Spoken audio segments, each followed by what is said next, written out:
again, episode 2. Triple P. Triple P, Pondering, Parenthood podcast here. Really excited about today's guest. Today we have Michelle Haar, my aunt, and she did not disappoint. No, she was excellent. Yeah, great. I think a really good kickoff to the interview portion of this podcast. Yeah, I think we will definitely have her back as well. Yeah, definitely would love to have her back. And should just also mention, I'm your host, Mike Oquendo, here with... your co-host, Meghann Oquendo. Yeah, and the way we're going to run these is we'll have the interview, and then I'll typically be doing the interview, and then we'll have Megan's reaction at the end. We'll kind of chat about sort of what Meghann thought about while she was listening back through the episode.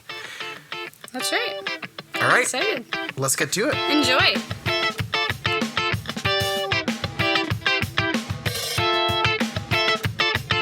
We got Michelle Haar on. So tell us a little bit about yourself. Hi, so happy to be here. Very honored. Thanks for asking me. So I am Michelle Haar. I am indeed Michael's aunt. And I am a mom of 3 daughters. I'm also a licensed clinical social worker, so I have a perspective of being a mom that is both very personal, that I often try to balance with the professional part that sometimes is not always a great mix, and sometimes it's the perfect mix. So... And something we mentioned in our first episode that we are going to stick to is, this podcast is a little bit different than what else is out there, because our goal in this podcast is to create really a sort of a cathartic experience for parents, a place where parents can connect. We're not going to have necessarily experts on. However, I thought it would be interesting to have you on specifically because there are some things that you said to me and to my, to Meghann, that were sort of honest in a way that other people had not been. And so I thought it would be good to have you on because, especially for listeners, again, who are just our family, no one else is listening to this. But if there were to be other listeners, for some people that are in their postpartum period, I think there are some things that you will say that might really resonate with them. So that's why I was excited to have you on as one of our guests. I appreciate that. Thank you. So we always like to start off with, sort of the most important question when it comes to parenting. And that is, did you always want to be a parent? Was this something you had wanted to do from your earliest memories, or is it something you kind of fell into? Is it something you begrudgingly were dragged into? Sort of how did your parenthood path begin? And how did you get to kind of where you are now? So I always wanted to be a mom. So I am one of those rare creatures where I'm actually doing professionally the thing that I always wanted to do with a twist. I thought I wanted to be like a child psychologist because I've always just loved kids. And so I always wanted to be a mom. Interestingly, though, the reason why I think I wanted to be a mom so young is I am one of 3 daughters, and I am the youngest, and I'm the youngest by far. My sisters are, were 10 and 8 years older than I was. And so I grew up with literally 3 moms in the house. My mom worked full time. And you were prime latchkey kid.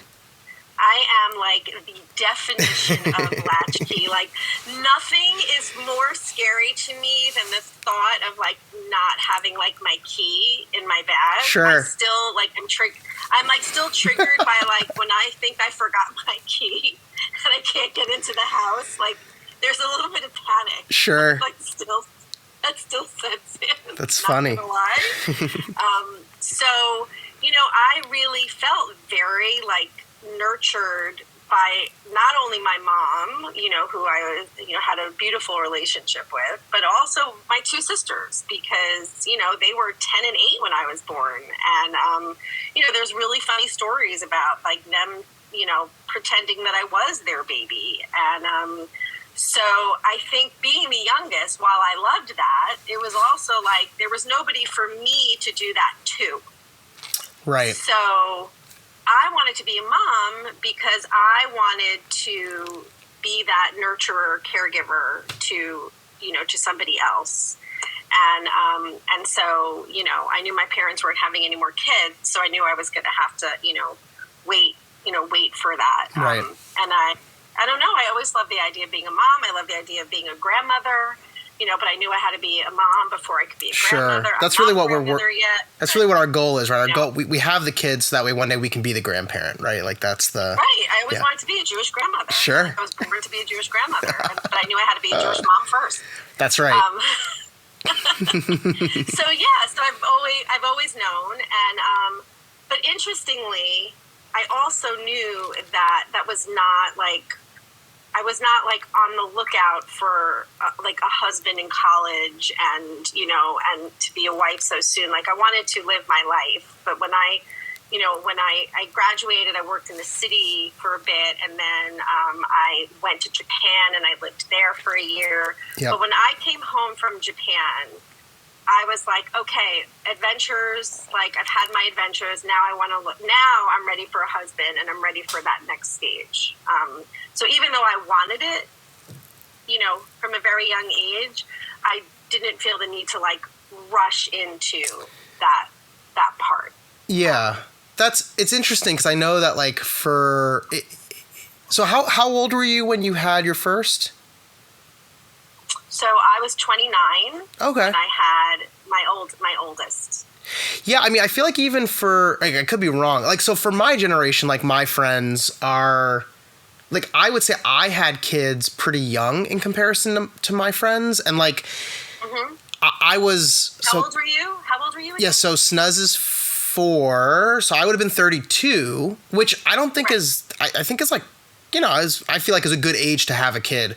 But most of my friends, many of my friends don't have kids yet and do want to have kids. But they're they're my age now, they're 36. Right. But I feel for your generation, 29 was pretty, was that fairly, were you a fairly older mom in comparison to your friends? No, I had the group of people who met their spouses in college. Right. So they were the ones that got married at 24. Okay. And then I was part of the second wave because I was 27 or 26 when I got married. I have to do the math. So I was sort of part of that second wave. And so I have some friends who have kids older. But then even those friends who have kids older, we have kids who are all the same age. And then I have, because I waited a while to have my third, I maybe have I might be one of the last ones to be an empty nester of our group that Gotcha. When I think of my camp friends, but no, I'm right in the mix. Okay. I feel so your grandmother, they got married at 21 and they had kids at 24. Right. And that's when, Aunt Randy was born, and then, 26 when your mom was born. And then my mom didn't have me till she was 35. And I was so aware. Wow. I felt I love my mother, but I felt I was very aware that I had an older mom because most of the people my age, their moms were in that 25, 26, 28, Yeah. Probably when they had them. So the irony in all of this was that I was always worried, oh my God, I have one of the older moms. And fast forward, I had my third when I was 37. So I actually had my third 2 years older. So after all those years of having that be like a thing for me, of having like older parents, it wasn't just my mom, it was my, Baba too, my dad. So just the irony of it, that the exact thing that I was like worried about when I was younger, like, oh my God, are they going to be around for my wedding? Are they going to be around for my kids? Are they going to be around, all of the things. I then fast forward, I did it 2 years even later. Right. And that is funny, right? Because now, like, thinking about both of those things, like, so Mana, so I should just tell the listeners, Mana is what I call your mom, my grandmother on that side, and Baba is what we called your father or grandfather on that side. But yeah, again, like, it's fascinating to me that, like, you growing up having a mom who was 35 when she had you, and thinking about that as being like an older mother now, like, it's just so common that women are having kids like their first at that age. It's just super. Yeah. That's like the norm now. When I had my third, right? So the youngest cousin, your youngest cousin. I wasn't even like the oldest mom to be having a kid that age. Like, there were some peers in her grades where, like, they were my age, they were 38. There was somebody I was friends with who had the same age child at 40. Right. So it was very interesting that, with some of her friends, I am definitely the oldest. Right. And, by far, by like 6 years for some people. Like, I'm 56. I have friends who just turned 50. Right. So, but not an anomaly. Like, they're, also had friends where they are a little older than I am when they had kids. But yeah, so just ironic that the thing I was the most afraid of or was worried about a lot is the exact same thing I did to my kids. Yeah. Except 2 years older. So, Right. I gotta stay healthy. Yeah, that's right. I think one of the most exciting things in talking to parents is talking about the experiences with pregnancy and then having the kiddo, and then of course postpartum. I mean, I think it's all really great, but like, those are the things you come back to. So you have 3 no longer little ones, but I'm just wondering if there's anything that stuck out from you from one to the other, or if there was anything specific in regards to the pregnancy, and then of course the birth, and then postpartum. You don't have to go through obviously every detail of everything, but if there was anything that kind of stuck out to you across the 3 different pregnancies, births, and then postpartum. Yeah, I mean, I think they were all different. I think it's very interesting. I'm always curious, like, how the way that they even the way that they came into being, and how, like, their personalities kind of reflect that a little bit, right? It's so true. So I will say we were very, very fortunate, that there was no struggle with infertility. There was no struggle with any of that, which was something that was big for me, because my mother, so your grandmother had experienced a number of miscarriages and took experimental medication to have me, which is now the medication that is given, and I'm always forgetting the name of it. Oh, I didn't know. Yeah. I didn't know that. I mean, I know that she had many miscarriages, which is part of the reason why there was such a big age gap between you and then my mother.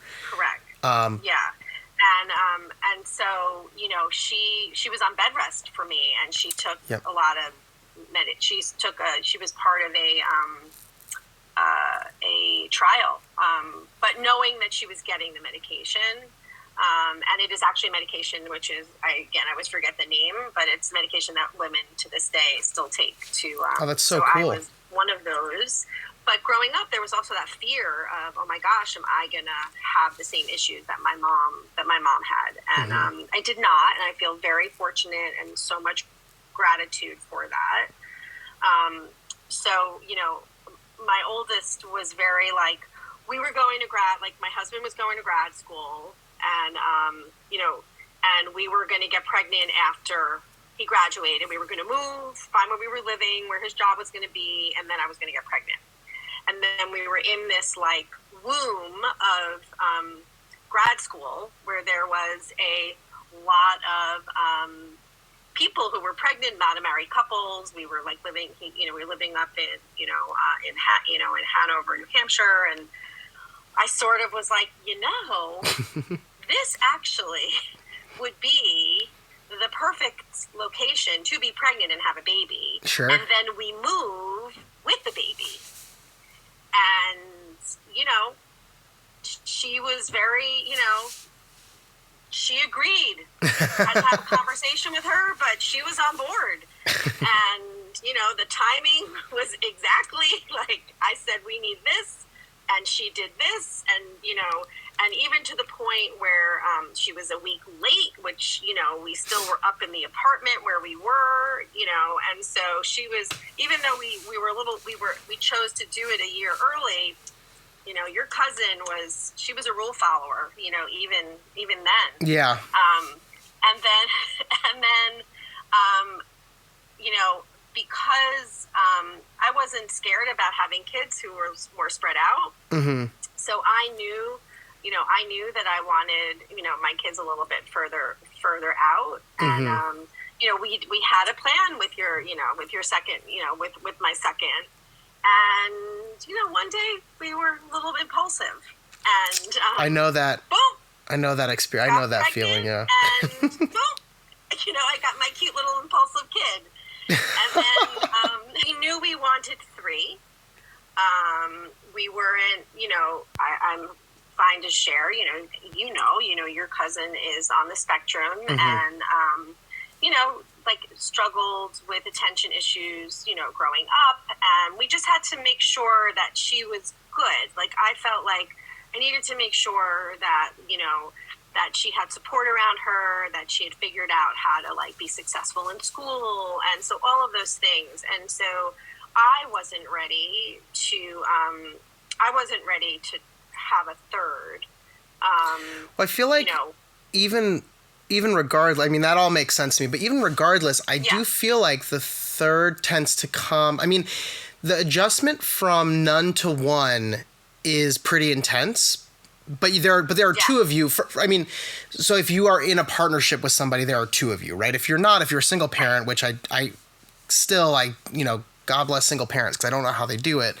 But when you have a partnership and you go from none to one, it's obviously very challenging, but there are 2 of you. So you're able to, even though neither one of you knows what you're doing, you're able to sort of pass it off and be like, I'm done. I need you to kind of take over. But I don't know if you found this. We certainly did, regardless of, what, besides the fact that you have a baby, what other issues that might come up. Going from 1 to 2, it's not going from 1 to 2. It's going from 1 to 100. It's a completely different game. And I feel like it takes a little bit more recovery time for most people anyways. I think most people that have 3 kids, the first 2 tend to be pretty close together. But then the third is, usually maybe there's a bit more of a gap between the second and third, because I think there is a bit more of a learning curve of okay, so now we're playing man to man instead of zone. How does that work? Yeah. It's interesting because I feel a little bit differently. Okay. So hear me out. It was just my experience. Sure. So remember how I said I always wanted to be a mom? Yeah. My first, your cousin, when she was born, she was really having feeding issues. Mm-hmm. I always thought I wanted to breastfeed. I was really struggling. She would not latch on. She was born the umbilical cord was around her neck. She was fine, but she was little.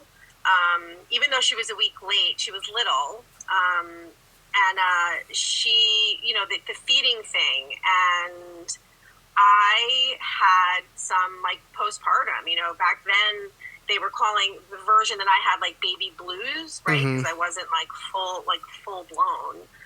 But now that we have better language for it, right? It was low key postpartum, where the fact that I could not feed my child was so stressful. Where I was fine during the day, but at night I would I was like, I would have like these little mini panic attacks of like, oh my gosh, how do I keep my kid alive? And I remember my mom, your grandmother, sort of being like, I'm so surprised of all my kids. I thought that you were going to be the most natural. Oh, man. And I wait. was like, me too. Me too. I've got to pause you for a second. So I love Mana so much. But man, sometimes she says things and it's just like, hey, like, can you read the room a bit? Like, can you just, there are so many times where she says things and she doesn't mean any harm in it at all. She's just so honest and upfront and direct. Yes. Yeah. And so, I said, me too. Yeah. But I had a really, really hard time. And, unlike some people where, the minute that child is born, it's love at first sight. It was not love at first sight for me. It was a long, she put me through the ringer in delivery as well. It was like dilating 1 centimeter every hour. I had back labor. I had this, I had that. Like I was at a birthing center. So it wasn't, they really didn't do epidurals. It was like, let's try this, let's try that. Okay, we'll try an intrathecal shot, which will get you through. So it was long and hard. And when she came out, I had this moment of like, oh my God, what just happened? And so while, labor, I say this to people all the time, personally and professionally. Labor is an event, but motherhood is a process. And I really had to fall in. I mean, she was adorable, but from the relationship, there was getting her out was hard, and then feeding her was hard, and all I could think about was, how am I going to keep this kid alive? And funny story. So, my aunts, your great aunts, because her middle name is Rose, and so they got little rose plants, little rose bushes, plants, and they sent them to me, and I saw those, and the panic attack. I was like, I don't even know if I can keep my kid alive. How am I going to keep these plants alive? And so, needless to say, the kids survived. The rose bushes did not. Yeah. So let's just dig into that a little bit, because I do think, I think it's in the zeitgeist now more so. But, so I had a very similar experience when we had our first.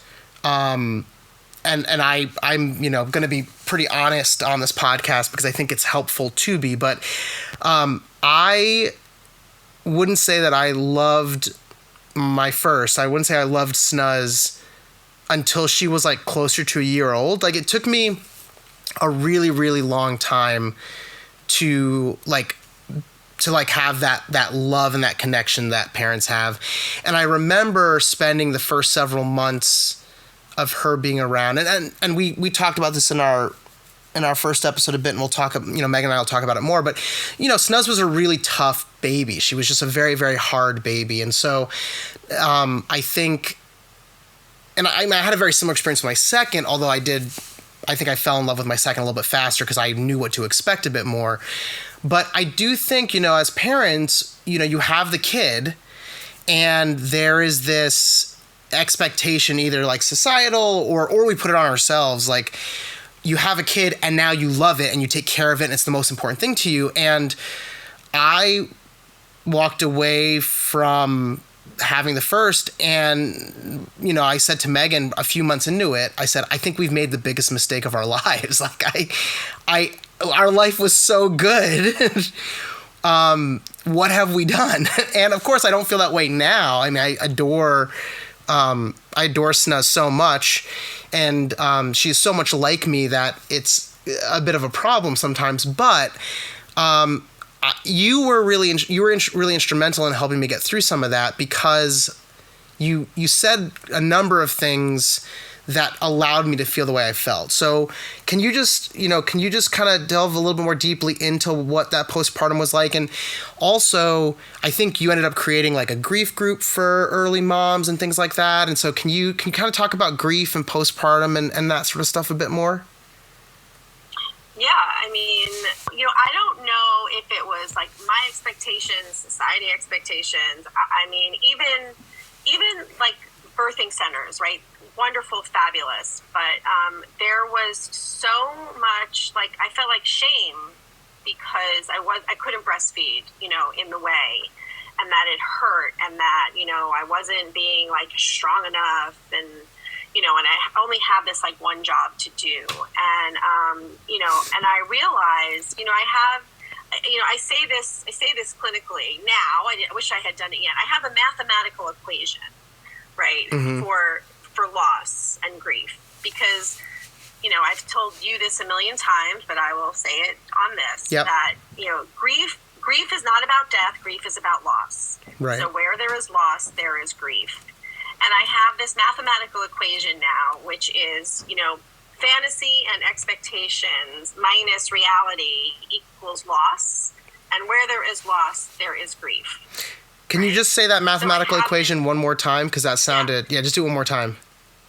Yeah. So you take the fantasy or the expectation of something, and you minus the reality. Sure. And the equal, what's left, is the loss. Yeah. And that loss, where there is loss, there is grief. So, what I came to realize eventually, and not when I say eventually, like a few months in, where, in my head, I was like, oh my God, I'm grieving. I'm grieving the loss of, the fact that I can't feed her the way that I wanted to feed her. I'm grieving the loss of couplehood. I'm grieving the loss. Like, I know what I got. By the way, it didn't take me a year. I fell in love with her pretty quickly once the feeding sort of worked itself out. But I do remember, I always thought I'd be one of those women who sobbed, when the baby was born. And I have 3 kids. I did not cry at any of their births. But I remember with my first, Doug, your uncle, and my husband, we were laying in bed, and she was like in between us, and we were sort of whispering. And I looked at him, and I was like, we're never going to a movie again. Started to sob. That was when I cried, right? And I realized in that moment, I was like, oh, I am grieving. I'm not grieving the birth of my child. I love her, right. And again, once we got the feeding out, she was delicious. But again, the loss of couplehood, the loss of, of spontaneity, of intimacy, of, your world is no longer just your world. Your body is no longer your body because you're either carrying, feeding, or holding, or whatever. And so that was when, and I had a very dear friend who, probably 3 months in, someone, I've known from sleepaway camp, who is also a therapist. And our kids were like a month apart or a month and a half apart. And she came to visit me, and she looked at me and she's like, is it okay to say that I don't always love this? Yeah. I was like, me too. Yeah. I don't always love it. Because you're in play groups and everybody's like, oh my God, everything's wonderful. And I was like, you're lying. Like, yeah. Not everything is wonderful. And we get to grieve that loss, right? Because again, expectation minus the reality equals loss. Like, nobody wants to be sleep deprived. Nobody wants to have a crook in their neck. Nobody wants to not be able to say yes to doing, fun things, but you do it because that's part of the responsibility of parenthood. And you get this wonderful reward, right? I mean, there was so much reward that I was getting back, especially when she started smiling. Yeah. But, the potato phase is real. Like when you're doing all this stuff and you're not getting anything back, I found that to be the toughest. Yeah. until my second had colic. So, so again, I think, and again, going back to so that's when I actually started a group for first-time moms, where I said to them, this is not going to be a group that is like, how do you get your kid to sleep? None of that. This is going to be, first session, we're going to talk about the losses, like what did you lose? Mm-hmm. And the example that I gave was, I was so worried about her, like being up on my neck or like whatever, or my arms, that I'm known for my smell. Like I used to be known for my smell.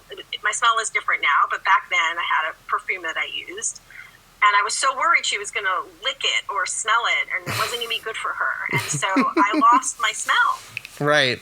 Like I lost my smell. And while it's a temporary loss, in the moment, like that felt like I'm losing a part of me. And so that's the exercise that actually I do with women when they come to me. I mean, initially I did it in a group, but when women come to me now postpartum, it's like one of the first sessions that we have. I say, let's talk about what you lost, write everything. And then we go back in and we put like, what's temporary, what's short term, how short term, and then what's forever. And the reality is that usually, very rarely is there something that pops up as a forever. You might have to wait 18 years, but it's not forever. I think that's such a good exercise for new parents. And I mean, I think you said similar things to us, because I remember vividly, you brought up colic, Snuz had that or whatever it was, but the first 4 months were just so tough. And I remember dinner, Meghann and I didn't get to eat dinner together for months. I remember that. And that was one of the things. I don't know why. I mean, and who knows why the things are that come up, but they're not. It's not the thing that. It's more symbolic of just generally where you're at, right? Yeah. I remember saying to her, we are never going to eat dinner together again. And really what I was saying was, we're never going to get to be together again. Our relationship as we know it is just over. And obviously that was temporary. And after a few months, we did start eating dinner together, and we have, our relationship is not the same as it was, but it's almost more beautiful now than it was prior to having kids. And I think what's hard as a new parent, because again, I didn't experience this as much with the second, so maybe that's an easy thing about going from 1 to 2. When you're in your first, you don't, even though people tell you, oh, it's temporary, oh, it's this, you don't know that. I remember people saying it's temporary, it's gonna get easier, and I remember just thinking you don't know. You don't know if it's going to get easier. It could be like this forever. And part of that's just my personality. But I do think as a new parent, it isn't temporary for you. It's every moment of your life is this. And it's hard to kind of see beyond that. Especially with your first. Again, with my second, we had moments where it was really tough. And, Meghann would say oh my God, we're going to be doing this forever. And I would say nope, we know that that's not true. Or I would say, this is how our life is going to be. And she would say nope, we know that that's not true. We know that that's not what it's going to be like forever. Yeah. Well, and, I agree with that because, when I had my second, I remember I already knew how to be a mom, and I already felt really confident in being a mom, and I felt like I was a good mom. And again, I joke that, your cousin made me look like a good mom because she really was, really a really great kid, just adorable and fun and just sweet, great personality. And I was like, well, you make me look like a good, oh, you're such a good mom. Well, she's doing 95% of the work here. Yeah. Right. Exactly. And so I remember that taking that confidence that I will say that, when I found out I was pregnant with my second, with your cousin, I cried. We tried, so it wasn't like a surprise. Right. It was a little bit earlier. It was a little earlier than what we thought. But I cried because I talk about grief and loss. I knew in that moment that this beautiful little threesome that we now had and had mastered was about to change. and I knew that, look, your oldest, your cousin didn't come to us and say, like, I want another baby. Right. She was quite content. And we made that decision. And, and so there was a little bit of, as excited as I was, there was also, oh my gosh, like, I'm about to upset this apple cart, again.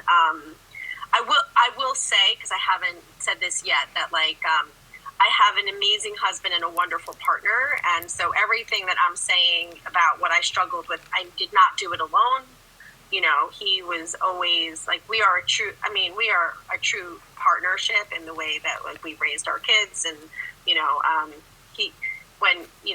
it was hard when he went back to work and I didn't, Mm-hmm. so we've had some bumps through the years of just how do you adjust to that. And, he got to leave the house and I was home for a while before I went back to work. But, he always would come home from work and he'd be like, where do you need me? And I'd be like, kid in tub, pajamas upstairs. Yeah. And he would just like dive in. And so I'm very grateful for that partnership, and I love him very much. Yeah. So when we had our second, I didn't find the transition to the second as hard. It took me forever to get out of the house with with my oldest. Mm-hmm. By the time the second came around, I felt already like I was doing a good job as a mom, to the point where so it'd be the middle of the night. So my firstborn would have preschool, and, my secondborn would wake up at 4 a.m, and I would, feed her. I would actually put her in clothes for the day, and I would put her in the car seat. Okay. Because I knew that if this was going to be her long sleep, it was probably like 5 a.m. I knew if this was going to be her long sleep, I had to get out of the house to get, your cousin to school. Yep. To preschool. And so there were certain elements that, like, I actually transitioned pretty well from 1 to 2. Okay. Again, my first made that easy because she just kind of went with the flow. And then, look, we had, colic was not fun with number 2. And then, just developmentally, hiccups and stuff. So that was challenging, but not the transition from 1 to 2. Interesting. And then I will say and then the 2 to 3, they were older. And so, sure. Yeah. It's a different, at that point, you're basically, I would imagine, especially your oldest is then able to help, right? So it's not quite, you're not quite going like 2 on 3 so much, because the older ones are able to be a bit more self-sufficient or even help out a bit more. I mean, right. So I would joke like, I really need to shower because now I'm juggling, and I never had help, right? So like I'm juggling, 3 kids, and so there were times when your youngest cousin was born, I would need to shower, or I would need to put your other cousins to sleep. And I would literally, we live on a cul-de-sac, I would take the baby crying.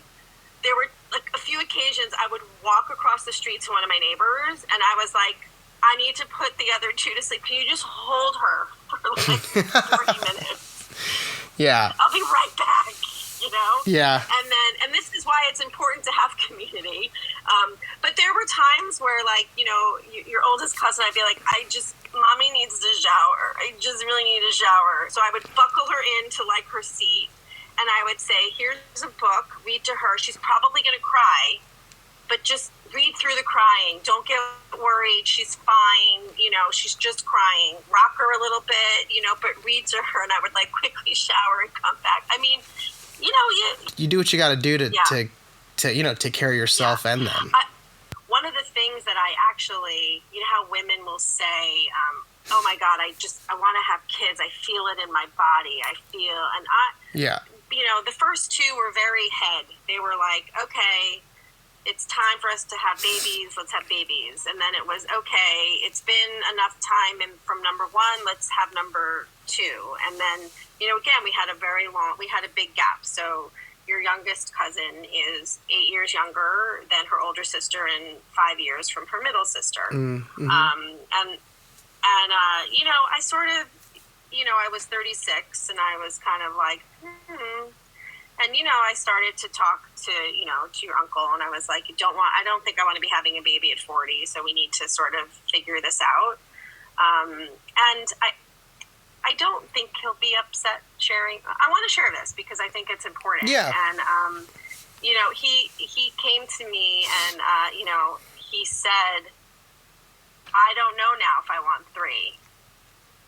Yeah. And I was, and by the way, when I approached him to say, like, I am ready, the feeling that people say they feel when they are like, I feel it in my body about a baby. Sure. I did not have it with the first 2, but with number 3, I woke up one morning and I was like, I need a baby. Mm-hmm. I was like, oh my God, like, talk about, I don't know, clock, I don't know what it was, but I was like, I felt all the things that people said, and I was like, well, I didn't feel that with the first 2. I just knew it was time to have a baby. Yeah. But with her, which again is very indicative of her personality, like, she's so in tune with how she's feeling, and, right, I woke up, and, and she's like, like, really emotionally intelligent, and, like, I just woke up, and, like, it was this, and yearning, and the way that she's, like, attached to me, it's like it's just fascinating, like, how she sort of came to be in that way. Sure. And anyway, so, like, he had said, I'm rethinking this, and I was like, how can that be? He and I are both the youngest of 3 kids, mm-hmm. and I said to him, I feel like if we don't have our third, it's like we didn't have us, right? Like, like we're like, if we don't have our third, like, we didn't have us. And that's really, honey. that's interesting, yeah. Yeah, like, imagine if my mom or his mom had said, just not feeling it. Yeah. Right. And he was saying, I'm not feeling it. And he saw the look on my face, and I, like, couldn't speak. And the next day, I, like, had to be in a separate room because I was grieving. I was like, can I even imagine a world without, like, even trying to have my third? Right. And, he approached me the next day, and he said, if you're in, I'm in. And I said, be really careful about saying that, because we do not know what we're getting. Again, we had our struggles with number 2, mm-hmm. who is so resilient and has, like, fought through all of her struggles, and, is this wonderful, wonderful, young woman. She, I said to him, we don't know what we're getting.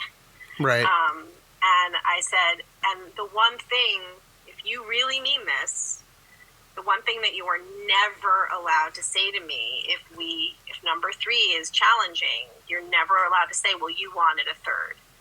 So I sent him away, and I said, really think about this, because it's off the table. Like, it's either we're in or we're not. But those words can never come out of your mouth if we have a tough time, with our third child, because we don't know what we're getting. And yeah. He, we reconvene the next day, and he's like, if you're in, I'm in. Yeah. And now we have number 3.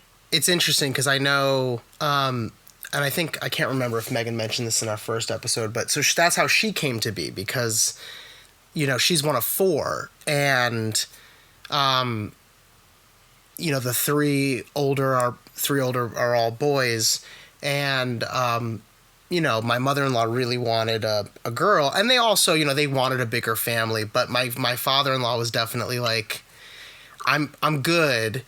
And I can't remember if they went to therapy or if they went to a religious person in their life. But the conversation was basically like, it sounds like Lynn wants a baby more than you don't want a baby. And so, And so they called Meghann the love gift. Meghann was the love gift. But they had that exact conversation. Like, I remember but we were just talking about this the other day. My mother-in-law said to my father-in-law, like, what if you're going to blame me for this? And my father-in-law was just like, I mean, he's such a sweet guy, and he's such a good human. He was like brokenhearted that she would even think that he would ever consider like blaming her for something like that. He's like, we're in this together. I mean, this is not just a you thing. This is an us thing. So, Yeah. but it is true when one person is wanting more children than the other. Somebody needs to make the sacrifice, but everybody needs to agree to what you're doing. Right. And I think that's kind of what Doug kind of came to me the next day, and he's like, I saw your face, and he's like, I don't want it not enough to lose you, like to lose like that part of you because I'm questioning it. Right. So if, and going back to that piece about like, you don't realize how fleeting it is when he, even when we started to talk about it, like for real, and he was like, oh my God, the sleep and the this. And I was like, it goes away. Yeah. It's quick.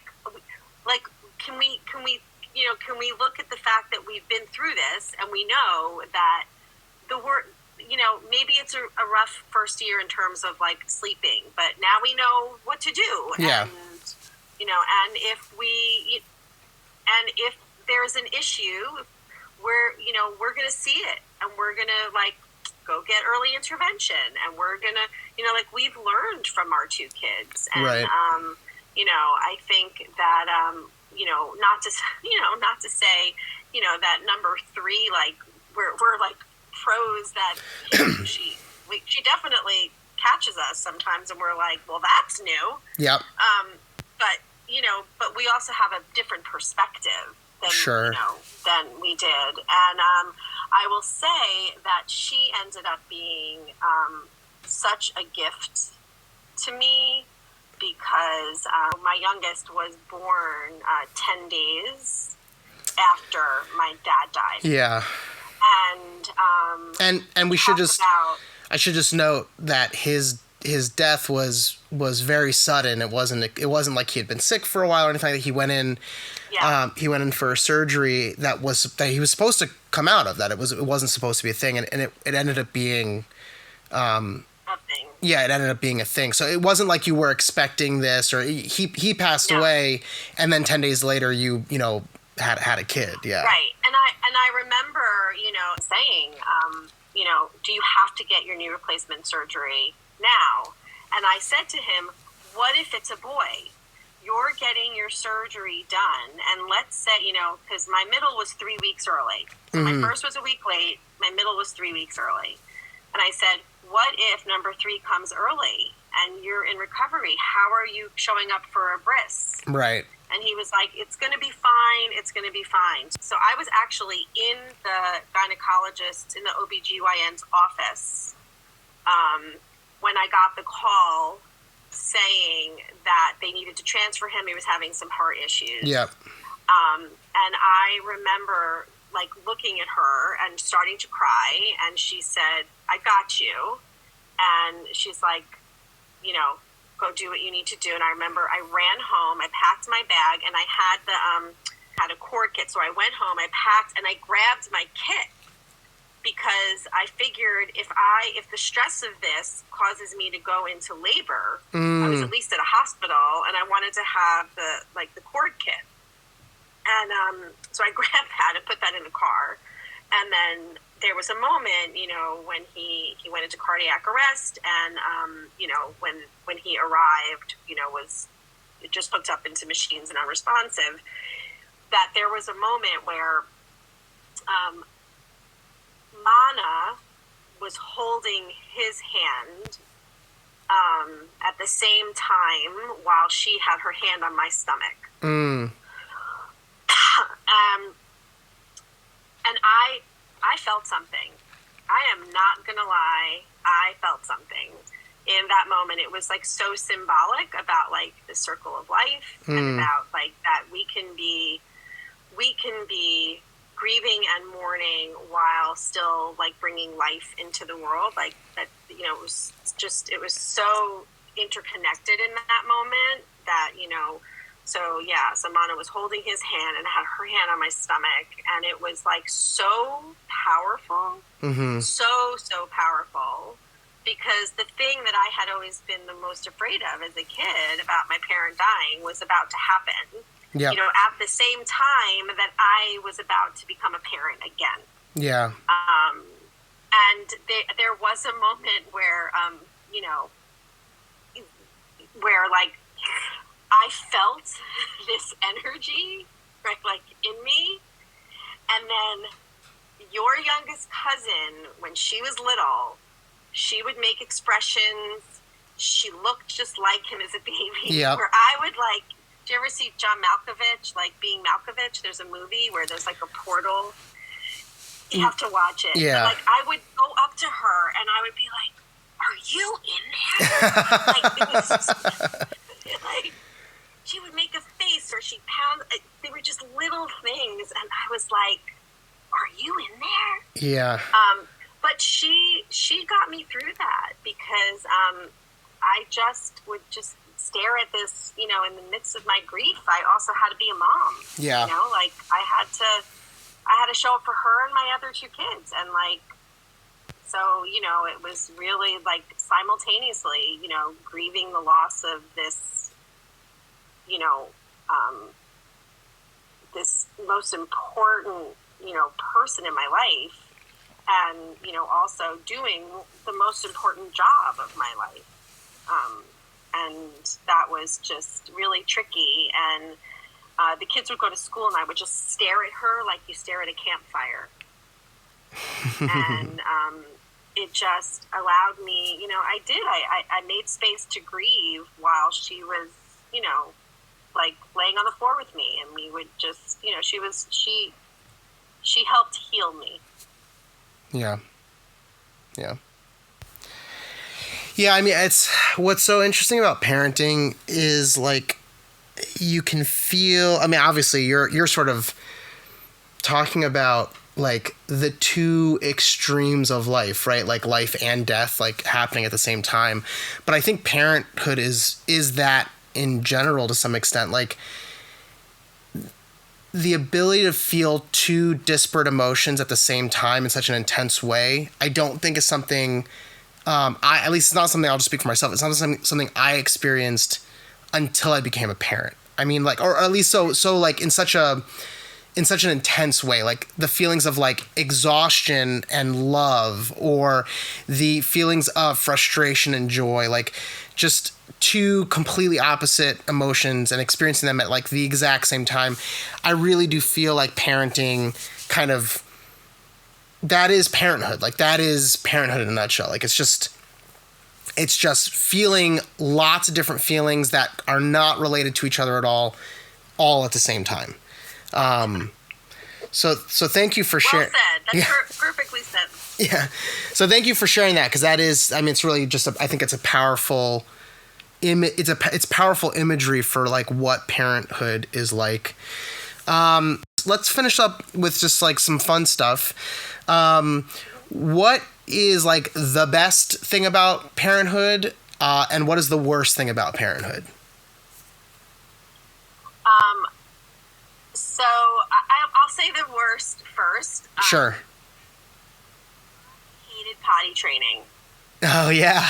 And as great as I am as like, which is like about being consistent, and I try to be really patient, and you know, I was the worst potty trainer ever, and I don't know what that was for me. The power struggle, and it's awful. I just don't get it. Like, it's awful. I don't understand. Why do you want to have wet pants? Like, it's yeah. So I will out myself to the point where for my third, I made Uncle Doug do it. Yeah. I think I was going to be away for a weekend, and I was like, here's what I need you to do. Yeah. When I get back home, this child will not have diapers anymore.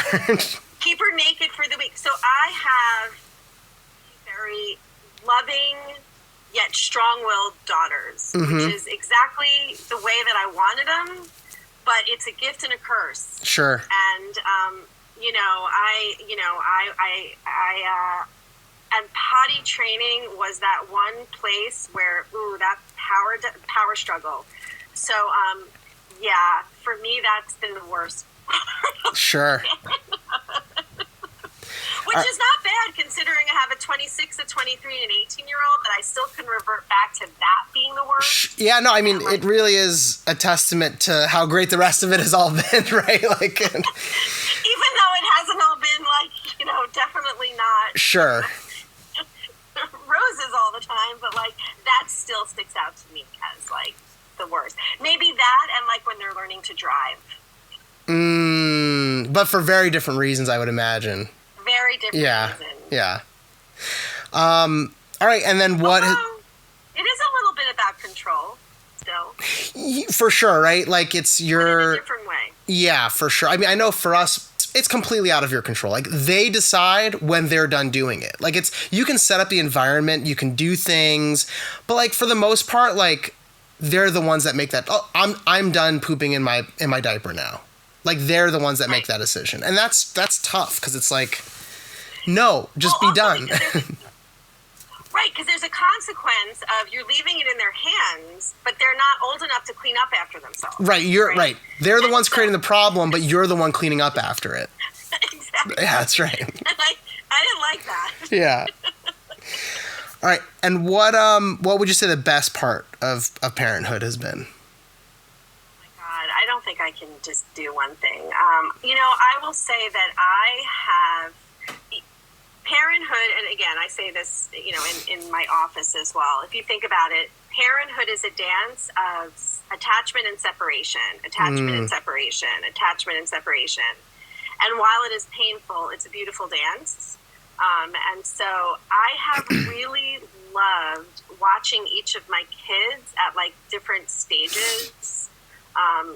I love those moments where they see something new and they want to explain it and they say it only in the words that they have, when they're little, and you're like, oh my God, I never thought of it that way. Those simple terms. And, all of those beautiful little nuggets. And, I love the relationship that they develop. I love when they're sitting in each other's rooms and they're chatting, or my oldest just bought tickets for the two of them to see a show that's for their birthdays. It's meaningful to them. I really enjoyed each stage, that dance of attachment and separation, and I think it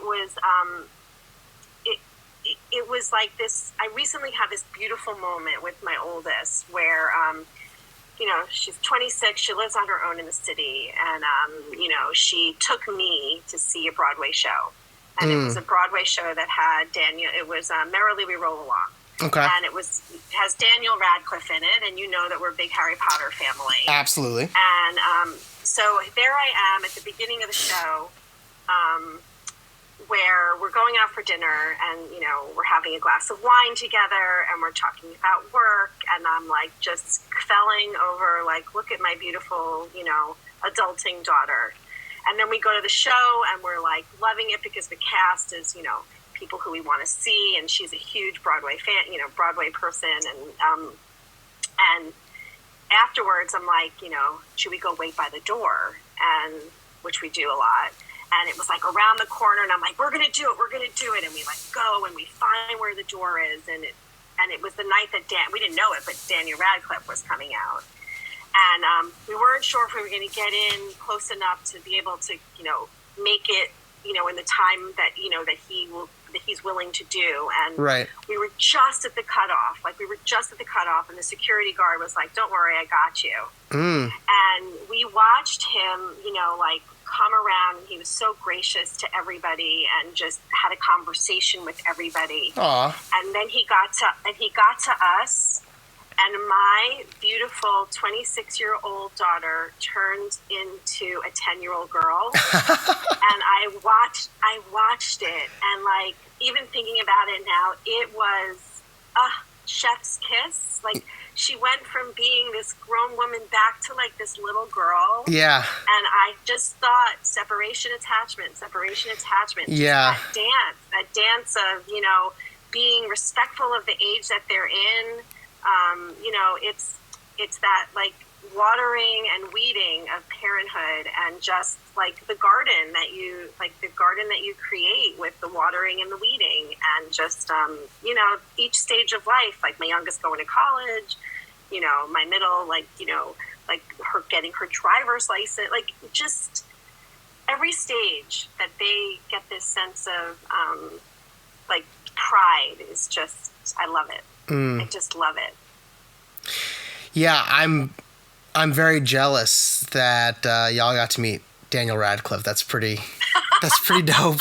That's pretty awesome.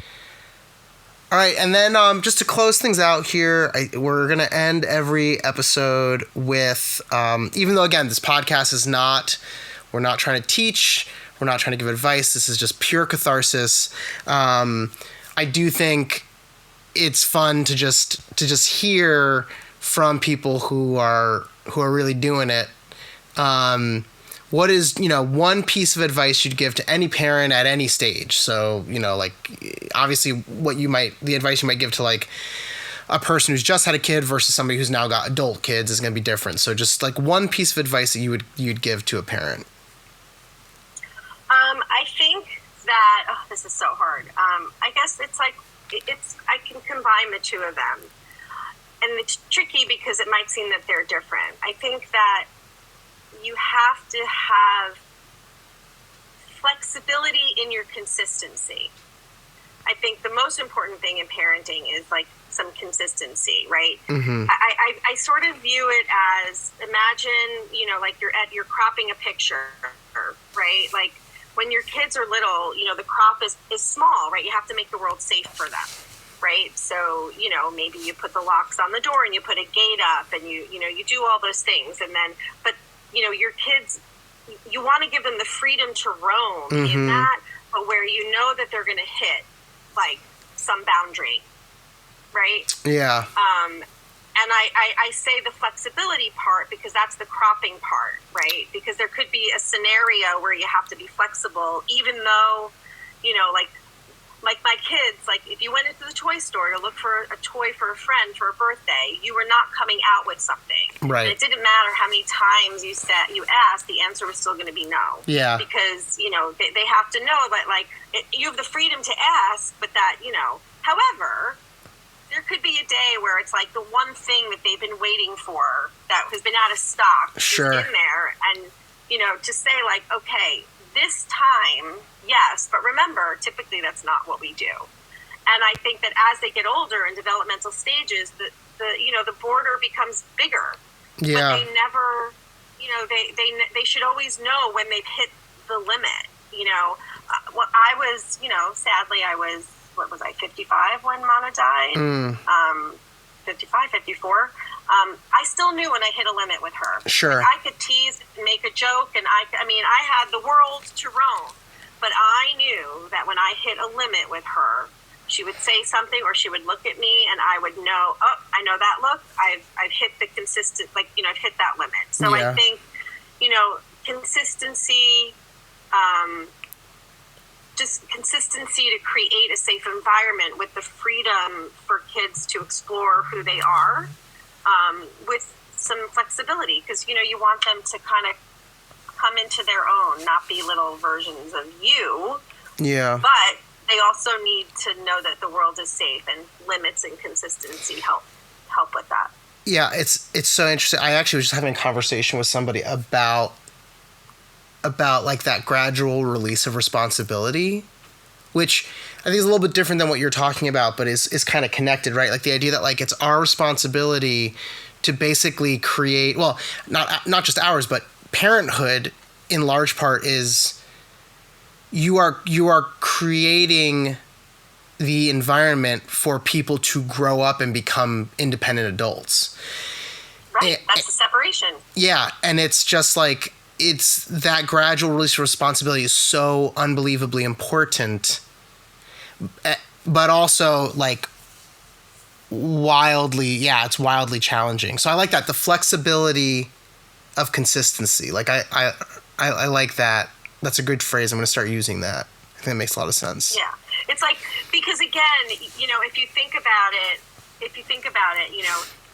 parenting, I get parents who come into my office, right, their kids are teenagers, and they're like, they won't listen to me. Mm-hmm. And I'm like, well, let's talk about this. Like, have they ever had chores? Have they ever had...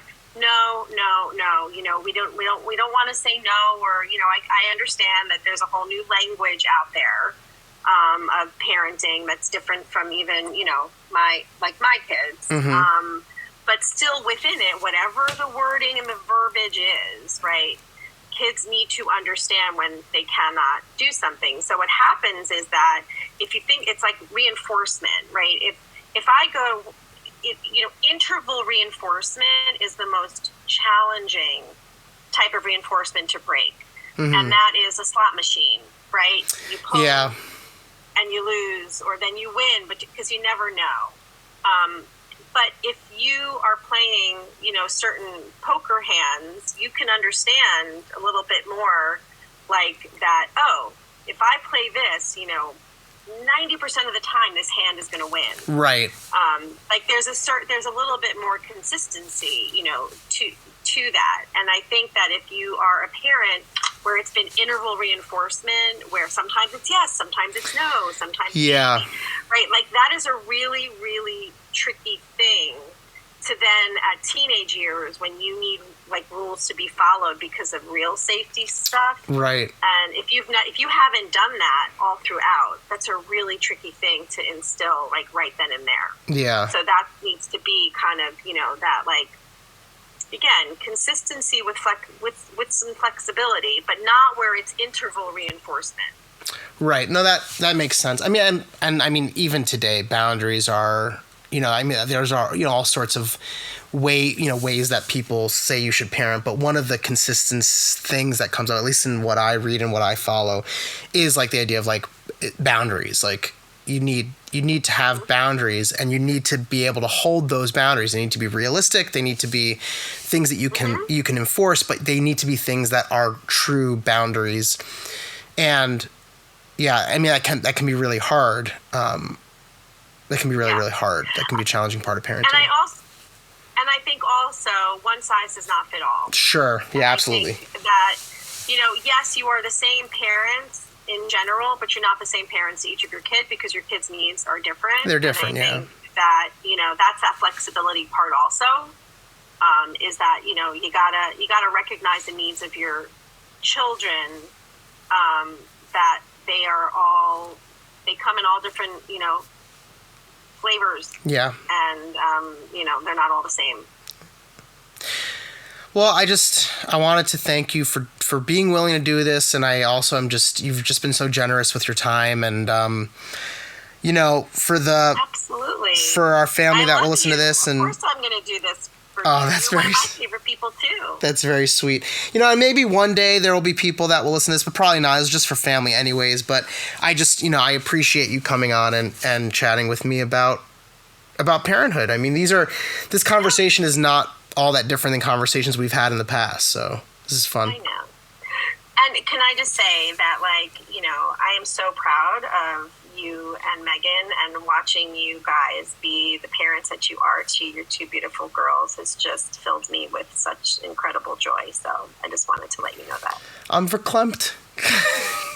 I appreciate that. It's very, very kind of you to say. I love you, and at some point we'll have to have you back on to talk to us about what it's like to be a parent to adult kids, because I've yet to experience that. I'm sure it's very different. Yes. But again, separation attachment, it's a dance. Separation attachment. The choreography changes. All right. Take care. Love you. Love you. Bye.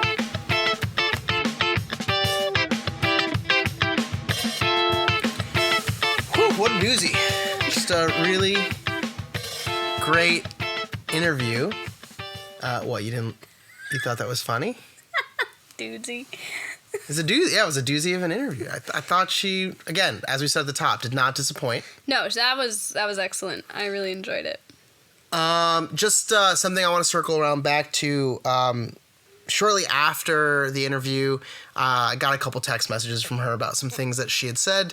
And so I just promised her that I would kind of close the loop on some things. In the interview, she mentioned that initially she went to my Uncle Doug and was like, I really want to have a third, that she like physically felt that, and that he was like, oh, interesting, because I'm good. And she just really wanted me to underscore that, like, within 24 hours, Uncle Doug was like, yeah, like, let's do this, and, like, has never looked back. Obviously very, very happy and in love with his third kiddo. Yeah, so she just, I'm sure that nobody felt differently from listening to it, but she wanted to make it very clear that, like, Uncle Doug was, like, super supportive and, like, Absolutely. Very happy. You know, and listening back, I definitely felt that. I thought she did. In the initial interview. Yeah, I just wanted to, like, put a little button on that and make sure that was clear. I also have the background perspective of being a love gift, so I'm very used to that conversation. You know. You've never felt like your dad didn't want you or anything like that? No. It was a fun story to grow up with. Sure. So I get to react in real time to the things that our guests are saying, but Meghann, who does the editing and listening back, she doesn't. So she's gonna kind of go through a couple of highlights from the interview, things that really kind of stuck out to her, things she either agrees with, disagrees with, or just felt was provided a new perspective. Yeah. Really enjoyed the interview. I think Michelle gave a really wonderful perspective on all of parenthood and the different stages. Some of the stories were ones I hadn't heard before, so that was really cool. Yeah, that was even like being her nephew. Like there were things that came out from that interview that definitely were new. Yeah. One of the things I took notes on because it popped up was this, you were sharing that you felt like in your own circle of friends, you were kind of reflecting on whether our generation is having kids much older than the past generation, and you had asked her about her age when she had kids. So that just got me kind of curious to look into like the facts about maternal age. Mm-hmm. So I did a little deep dive. We'll say a shallow dive. A shallow dive. We love a dive. Yeah. Yeah. So the average age of a new mother has gone up. Don't think that's a surprise. Sure. I did find an article from May of last year. Last year being 2024. 2024. That stated that more than 2 decades ago, the average age was about 24.9 for a first-time mother. Really? Yep. That's young. Yep. So that's younger than that was only 2 decades ago, though. Yep. That's much younger than I would have even thought for that time period. But anyways, go ahead. Yeah, and then it said that now it is about 27.5, and that was a record high for this is the average age. Right. So. That still seems pretty young to me. I'm kind of surprised by that. Yeah, I mean, when you think of the average, though, that means that there's still quite a lot of people in their 30s that are having kids for the first child. Did it talk about were these like married individuals? Were these non-married? Were these planned pregnancies, unplanned pregnancies? So I don't know about that specific what I just said, but I did find another article that by the New York Times, but that was in 2018, where they had a graph where they compared married and unmarried. Mm-hmm. And the married women were more likely to have kids at a younger age. Sorry, an older age. Right, yeah, that makes sense, yeah. And the unmarried women were more likely to... Well, because even... And that attributes, because of some unplanned... Sure. A lot of that was the subset where there were unplanned pregnancies. But the reason I asked that is because even people getting married, like, that's happening, I think, much later as well. Like, if I think about a lot of my friends, like, we got married, I was in my early 30s, you were in your late 20s. Yeah. A lot of my friends are getting married in their early to mid 30s. Yeah. And so if you're not to say that you have to be married to have a kid, but, traditionally, a lot of people go in that order, right? They get married, they have a kid. If you're waiting to get married much later, then you would also theoretically be waiting to have your kids much later. Yeah. So the statistics that I found that matched more of what I was thinking was things really, you find more of a gap when we look at like the education of these mothers. So women with a college degree, the average age is about 30.3. Okay. That was in the 2018 article. And without a college degree, the average age is 23.8. So that's a big difference. That's a huge difference. So that was one of the key factors when you're looking at this data that they found. But what's interesting about that is if you don't have a college degree, you would think that, you graduate from high school and then you probably are working. So if you start working at 18, even if you're bumping around to different jobs, 18 to 23 is 5 years, right? So you've been in the workforce for 5 years, then you have your first kid. Whereas people who are college educated leave college between 22 and 23. So the time in the workforce is actually relatively the same. It's like 7 years for somebody with a college degree, 5 years average for people without a college degree. So that says to me more like maybe it's like work/career development. Yeah. So that came up as one of the factors was more mothers obviously being in the workforce and prioritizing their education and their career prior to having kids, or at least like setting up their career. Right. Being a big reason. But even what I'm saying is there seems to be even a correlation between educated and like college educated and non-college educated.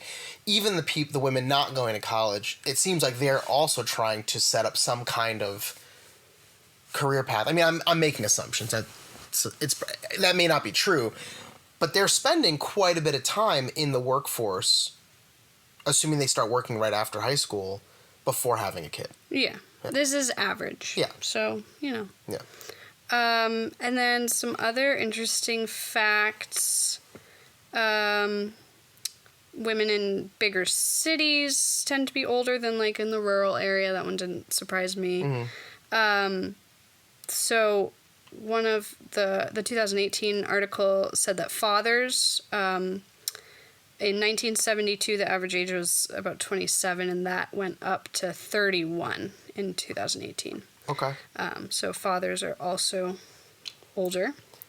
Not that surprising. But also seemingly, in general, we're older than the women having kids. Yeah. As well. That's been a trend.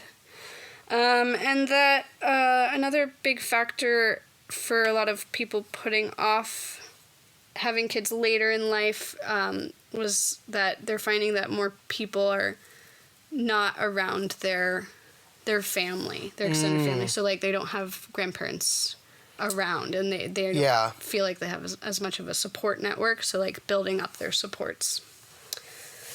Which makes sense. Really fascinating, yeah, like moving away from more of that communal, but almost in a way, like moving away from what we might think is like a communal upbringing for a kid, but like also then creating a non-family communal, which, back thousands of years, you wouldn't have just your family helping you to take care of the kid. You lived in a community of 100, 150 to 200, right? Everybody was helping to take care of all the kids. So maybe we're actually like going back to something that's more akin to what we early human-like species were doing.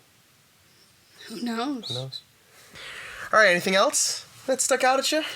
Yeah, I think the major part of the interview that really resonated with me was, and she was a huge instrumental part to our postpartum journey. With our first, specifically. With our first, yeah.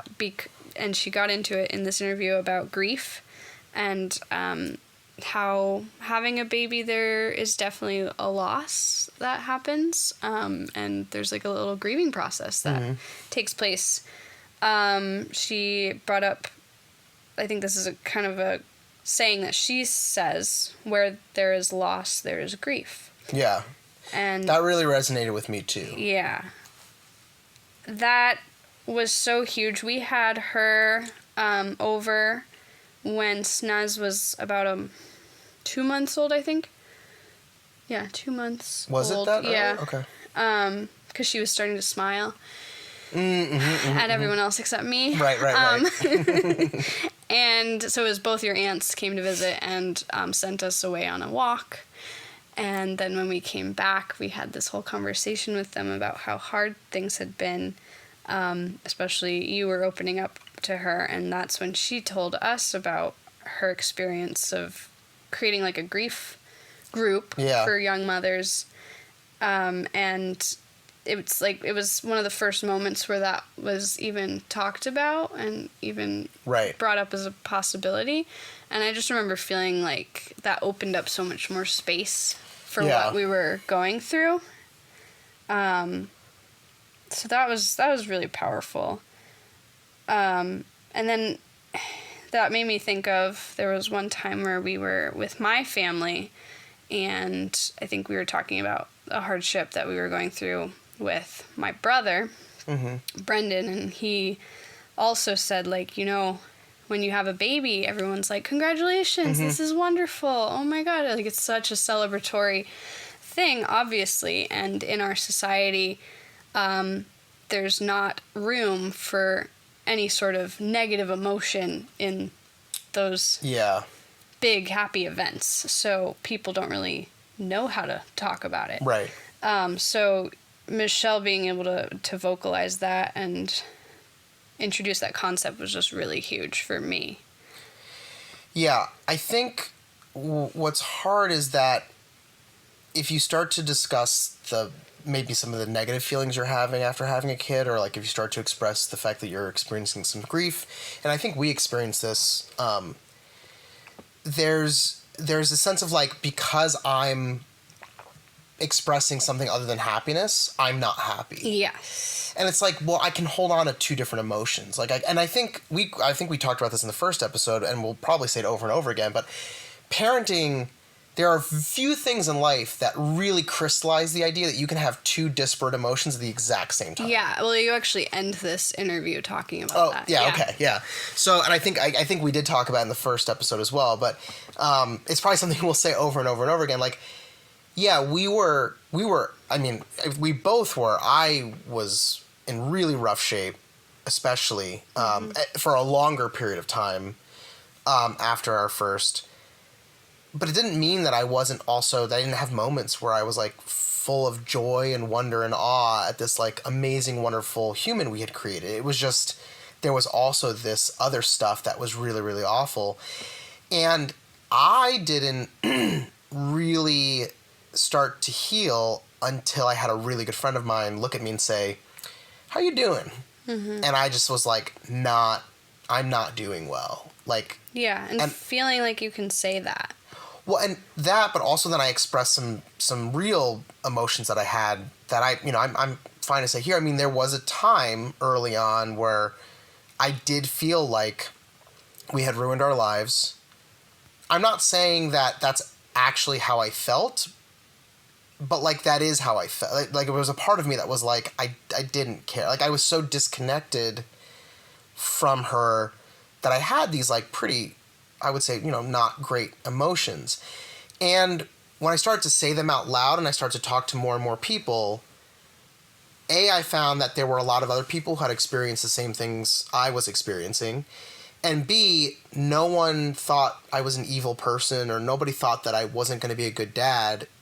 It allowed me to like say some things that I'd been holding on to get them out so I could then begin to heal and then get much, much closer to now my little mini me, like I'm, attached to the hip with. So. Yeah, and I know, it was hard for both of us, but it was definitely harder for you, longer and more intense for you. And even, like, being that person in our relationship, to hear those things, and I wasn't necessarily where you were at. And I remember you being like, you have to feel this too, right? Like, just be honest. Like, aren't you having the... And I remember being like, no. Yeah. Like, it's hard, but, like, I don't feel the same way. And that, I think, was... Like, it was hard for you to understand that, Yeah. we could have different. It's like, it's a time where you're going through the same thing with a person. Like, we both were having our first kid, but we also were feeling so incredibly different about it.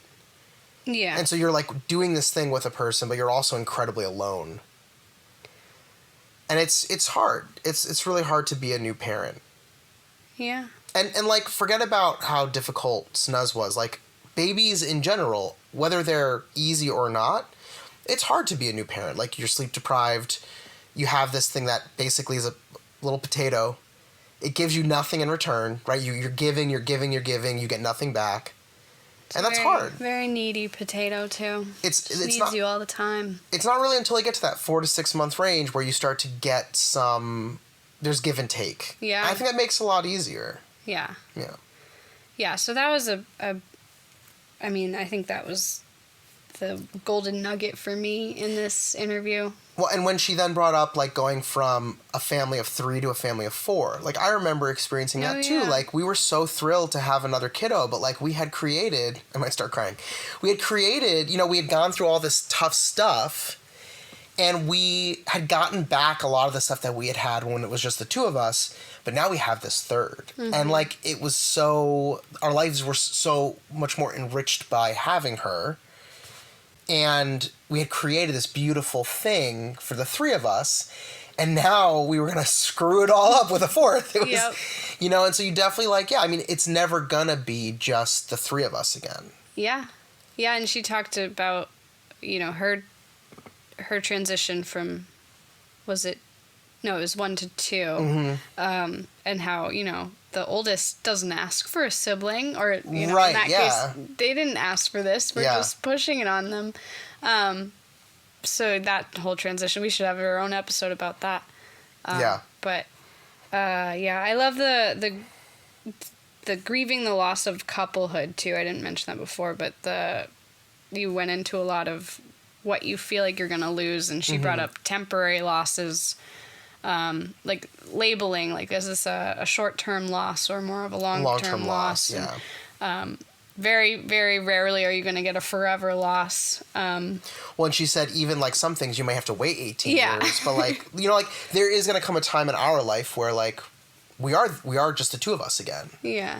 And I mean, I know a lot of couples struggle with that because they've lived the last 20, 25 years giving of themselves, and now it's like there's no, it's just us, like, and there's almost like a whole nother relationship that you have now that's different than what you had before. Totally. So I have something that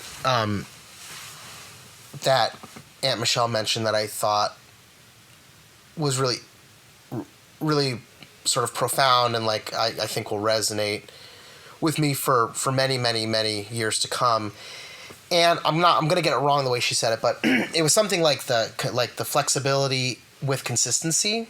Mm-hmm. So, like, she talked about the idea that, like, you have this sort of this box that you have your kid in, these boundaries, and, like, your job is to keep your kid safe, and so you need to be able to maintain those boundaries, but as they grow, you need to be able to know how to kind of move those things, but you also need to know when you can be flexible in those boundaries. Right. And I think, like, I mean, I don't know that I'm, like, ready to say that's like the crux of parenting, but, like, the idea of that gradual release of responsibility, like the idea that, like, when am I doing more for you than I need to? Or, like, when am I restricting your access when I don't necessarily need to restrict your access? And, like, I think knowing that and, like, timing those things,